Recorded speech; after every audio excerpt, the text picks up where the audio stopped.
Pakistan Tehreek-e-Insaf (PTI) ने कौमी assembly में कायद हिज़्ब इख्तिलाफ राजा रियाज और पार्लियामेंट की पब्लिक अकाउंट्स कमेटी के चेयरमैन नूर आलम खान समेत 13 अरकान कौमी असम्बली को पार्टी से निकाल दिया।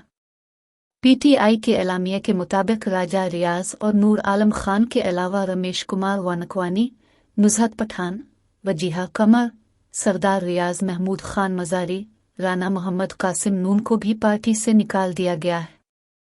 PTI एलामिया में कहा गया है कि नवाब शेर, मखदूमज़ादा सैयद बासित अहमद सुल्तान, अफजल खान ढानल्ला, मोहम्मद अब्दुल गफ़ार वट्टू, आमिर तलाल गोपान और अहमद हुसैन दहर को पार्टी से निकाल दिया और बुनियादी रुकनियत ख़त्म कर दी है।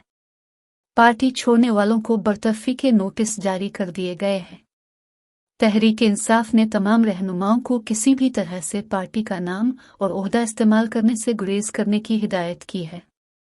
सेक्रेटरी जनरल उमर अयूब ने पार्टी पॉलिसी की खिलाफ वर्जी पर मुख शौकत को भी शोकाज नोटिस जारी कर दिया।